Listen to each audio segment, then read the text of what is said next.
আসসালামু আলাইকুম। আমার কোর্সে আপনাদের সবাইকে স্বাগতম। বুটস্ট্র্যাপ বাংলা টিউটোরিয়ালে আজকে আমরা শিখব বুটস্ট্র্যাপের পেজিনেশন নিয়ে। কি নিয়ে শিখব? পেজিনেশন। আচ্ছা, পেজিনেশনটা কি? পেজিনেশন হলো, মনে করেন আপনাদের একটা ব্লগ সাইট আছে, হ্যাঁ? আপনাদের একটা ব্লগ সাইট আছে এবং ব্লগগুলা আপনার একটা পেজে শো করতেছে। হুম? এখন আপনার যদি ১,০০০টা ব্লগ থাকে এবং ১,০০০টা ব্লগ যদি আপনি ওই একটা পেজ শো করান, তাহলে কি পেজটা অনেক ভারী হয়ে যাবে না? অনেক সময় লাগবে না ডাটাবেস থেকে ডাটা আনতে? ১,০০০টা ব্লগ যদি একটা পেজে আপনি একসাথে দেখান তাহলে কি হবে? তাহলে আপনার অনেক সময় লাগবে ব্লগগুলা লোড নিতে। কোত্থেকে লোড নিতে? ডাটাবেস থেকে লোড দিতে সময় নেবে। তো এই ধরনের প্রবলেমগুলার সলিউশন হচ্ছে আপনাকে পেজিনেশন আকারে দেখা। মানে আমার ওই পেজে আমার বাই ডিফল্ট ১০টা পোস্ট হবে। এরপরে নিচে থাকবে ১, ২, ৩, ৪, ৫, ৬। মানে ২ নম্বরে ক্লিক করলে পরের ১০টা আসবে। ৩ নম্বরে ক্লিক করলে পরের ১০টা আসবে। ৪ নম্বরে ক্লিক করলে পরের 10টা আসবে। বুঝা গেল? তো এগুলোই হচ্ছে পেজিনেশন, যে 1, 2, 3, 4 দিয়ে করে দেওয়াটা। এগুলো হচ্ছে পেজিনেশন। এই পেজিনেশনের জন্য বুটস্ট্র্যাপ আমাদেরকে কতগুলো ক্লাস দেয়, সেটা হচ্ছে পেজিনেশন ক্লাস। পেজিনেশন ক্লাস, এরপরে আমরা পেজিনেশন ক্লাসটা আমাকে ইউজ করতে হবে প্যারেন্ট ডিবির মধ্যে। এরপরে আমরা যে বললাম 1, 2, 3, সেগুলোর মধ্যে আমরা কি করব? এই পেজ আইটেম ক্লাসটা ইউজ করব। বুঝা গেল? এবং যদি আমাদের কোনো পেজিনেশন অ্যাক্টিভ থাকে, আমরা অ্যাক্টিভ ইউজ করতে পারবো, ডিসেবল ইউজ করতে পারবো, পেজিনেশন বড় ছোট করতে পারবো, এবং আমরা ব্রেড ক্রামও তৈরি করতে পারবো। ব্রেড ক্রাম কি? আচ্ছা, আমরা যদি লাইভ দেখি তাহলে ব্যাপারটা আরও ক্লিয়ার হয়ে যাবে। আমি এটাকে ওপেন করি। আমাদের ফাইলে আমরা অলরেডি করেছি বুটস্ট্র্যাপ পেজিনেশন। আমি কোনো একটা ব্লগে যাই, যেমন সিএসএস ট্রিক্স, এখানে যাই। গিয়ে আমি এখানে নিচে যাবো একটু, হ্যাঁ। আচ্ছা, এটা না, আমি যদি আর একটা কোনো ব্লগ যাই, কোথায় যেতে পারি বলেন তো? wordpress.org। আমি ব্লগে গেলাম। আচ্ছা, ওরা কি পেজিনেশন ইউজ করেছে আগে দেখি।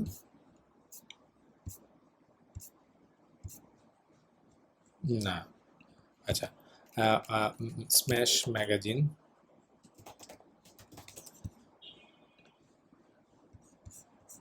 এনারা ইউজ করছে কিনা দেখি। না, ওনারাও পেজিনেশন ইউজ করেন। আচ্ছা, আমরা এক্সাম্পল দেখতে হবে আমাদেরকে। কি যেন বলো, ওয়েব ডেভেলপমেন্ট ব্লগ। আচ্ছা, আমার কোর্সটা দেখি, আমার কোর্সে কী করা আছে। আমি অবশ্যই জানি না, ভুলে গেছি।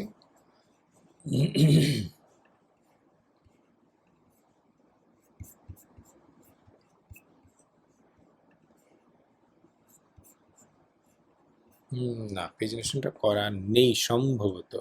আচ্ছা, আমরা কয়েকটা ওয়েব পেজ দেখি। পেজিনেশনটা আমাদেরকে দেখতে হবে। এই যে পেয়েছি আমরা। ওকে, সো মনে করেন এটা হচ্ছে আপনাদের একটা ওয়েবসাইট, যেখানে আপনারা ব্লগ শো করছেন, আপনাদের ব্লগ পোস্ট। এই যে এগুলো হচ্ছে ব্লগ পোস্ট। এখন আপনার ব্লগ আছে ১,০০০টা। এখন আপনি যদি চান যে ১,০০০টা এখানে শো করবেন, করাতে পারবেন, কোনো প্রবলেম নাই। কিন্তু প্রবলেম হলো যে পেজের লোড টাইমটা অনেক নিয়ে নেবে। ১,০০০টা লোড নিতে তো অনেক সময় লাগবে, স্বাভাবিক ব্যাপার। তো এই ধরনের সলিউশনের জন্য আমরা কি করি? এই যে নিচে আসেন, এই যে এরকম পেজিনেশন ইউজ করি। তার মানে প্রথম পেজে আমাদেরকে দেখাবে 10টা, পরের পেজে বাকি 10টা, পরের পেজে বাকি 10টা, পরের পেজে বাকি 10টা। এই জন্য আমরা পেজিনেশন ইউজ করি। এই পেজিনেশনটা আমরা বুটস্ট্র্যাপ দিয়ে সহজেই তৈরি করতে পারি। ঠিক আছে? এটা নিয়ে আমরা এখন আলোচনা করব। আচ্ছা, তো সেজন্য আমাদের কি করতে হবে? আমরা এখানে যাই, প্রথমে একটা প্যারেন্ট ডিভ নিলাম। আমরা একটা ক্লাস নিব, ক্লাসের নাম দিব পেজিনেশন। এরপর আমরা নিব ইউএল এলআই। আচ্ছা, আমরা ডিপ না নিলেও নিতে পারি, আমরা জাস্ট এই ইউএল এর মধ্যে আমরা পেজিনেশন ক্লাসটা বলে দিলে পারি। সেই ক্ষেত্রে আমাদের আর ডিপটা নেওয়ার প্রয়োজন নেই। ওকে, সেক্ষেত্রে ডিপটা নেওয়ার প্রয়োজন নেই। ওকে, তো এলআইটা এক পাশাপাশি লিখি আমরা। গুড। এর ভিতরে এ নিতে হবে, অ্যাঙ্কর ট্যাগ। তারপর আমরা নিব 1, 2, 3 পর, তাই না? শেষ। এরপর আমাদেরকে নিতে হবে ক্লাস।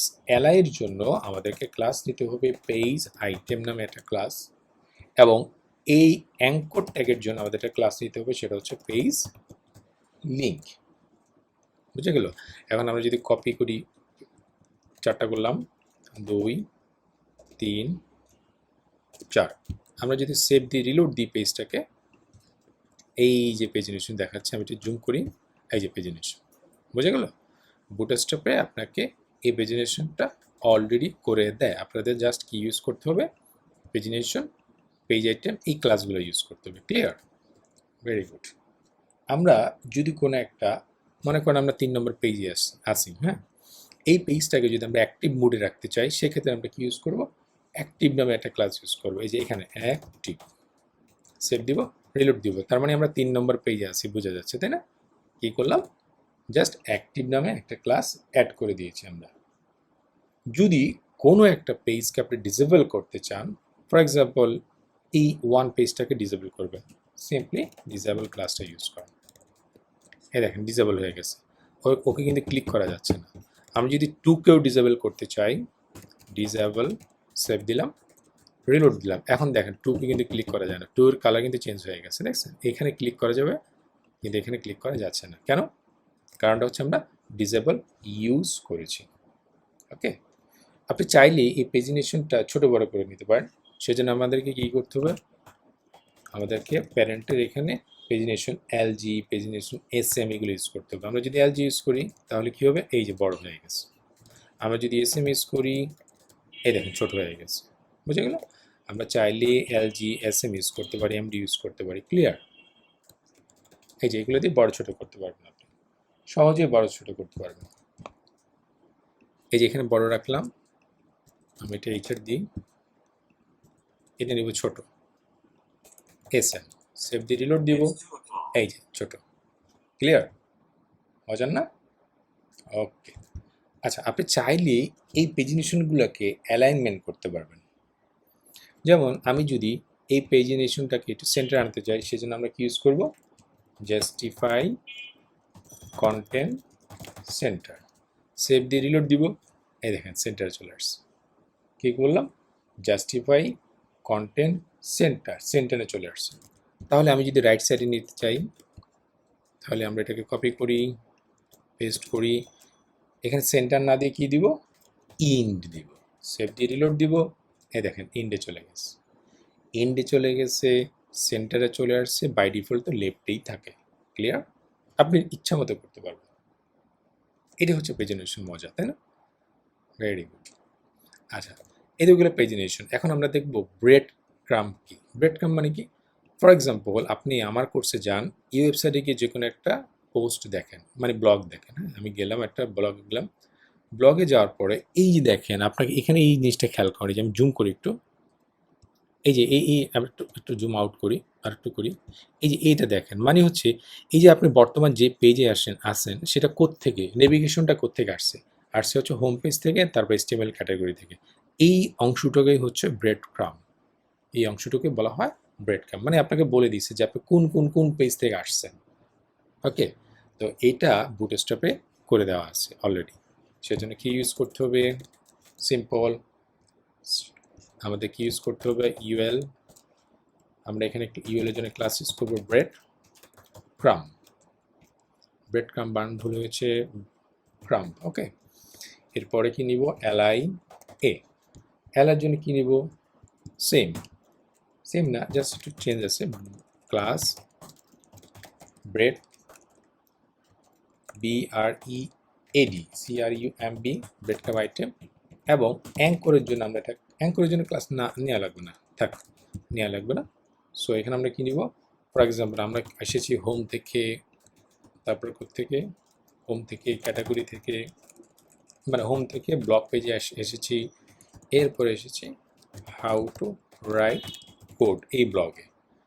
তাহলে ব্যাপারটা কী হবে? আমরা যদি রিলোড দিই, এই যে ব্যাপারটা হচ্ছে আপনি হোম থেকে এসেছেন, তারপর ব্লগ থেকে এসেছেন, তারপর হচ্ছে হাউ টু রাইট, এই ব্লগের হাউ টু রাইট আর্টিকেলটা দেখছেন। ওকে, ব্যাপারটা বুঝতে পারছেন তো? এটা আপনার বুটস্ট্র্যাপে অলরেডি করে দেওয়া থাকে, জাস্ট আপনি কি ইউজ করবেন? ব্রেডক্রাম্ব ক্লাসটা ইউজ করবেন, তারপর ব্রেডক্রাম্ব আইটেমটা ইউজ করবেন আইটেমের জন্য। আমরা চাইলে এগুলোকে চেঞ্জ করতে পারি, ছোট বড়, আমরা প্যাডিং, মার্জিন, কালার সব ইউজ করতে পারি। সেজন্য আপনাকে কি ইউজ করতে হবে? আপনাদের জাস্ট ওভাররাইট করে নেবেন। যেমন আমরা যদি রাইট ক্লিক করি, এখানে ইন্সপেক্ট করি, দেখেন এই যে ব্রেডক্রাম্ব আইটেম, আইটেমের জন্য আমাদের এখানে কোনো কালার দেওয়া আছে কি? এতে যান, এর কালার দেওয়া আছে। আমরা চাইলে আমাদের এ কালার চেঞ্জ করতে পারি আমাদের কাস্টম সিএসএস ফাইলে। এই যে এর কালার আমরা এখানে চেঞ্জ করলাম, সেটা আমরা কাস্টম সিএসএস ফাইলে অ্যাড করে দিলেই হয়ে যাবে। আমরা যদি এই ব্যাকগ্রাউন্ড কালার চেঞ্জ করতে চাই, এই যে ব্যাকগ্রাউন্ড কালারটা এখানে ক্লিক করেন, এই যে page item active, page link, এই ব্যাকগ্রাউন্ড কালারটা সেট করা হয়েছে কি? ব্যাকগ্রাউন্ড কালার এটা, ব্যাকগ্রাউন্ড বর্ডার কালার এটা, তাই না? আমরা চাইলে এখান থেকে যদি আমরা চেঞ্জ করি, সেটাকে যদি আমাদের কাস্টম সিএসএস ফাইলে অ্যাড করে ইম্পর্টেন্ট দিয়ে আসে, তাহলে আমাদের হয়ে যাবে, ওভাররাইট হয়ে যাবে। মানে বুটস্ট্র্যাপ আপনি আপনার মতো করে ওভাররাইট করতে পারবেন আপনার কাস্টম ফাইলে, কাস্টম সিএসএস ফাইলে। ওকে, তো এই ছিল আজকে পেজিনেশন নিয়ে আলোচনা। এই ভিডিও যদি ভালো লাগে অবশ্যই লাইক কমেন্ট শেয়ার করবেন এবং চ্যানেলটা অবশ্যই সাবস্ক্রাইব করবেন। যদি কোনো কোশ্চেন থাকে আমাদের ফেসবুক পেজ আছে, গ্রুপ আছে, সেখানে আপনারা জিজ্ঞাসা করবেন। তো নেক্সট ভিডিও পর্যন্ত ভালো থাকবেন, সুস্থ থাকবেন, আল্লাহ হাফেজ।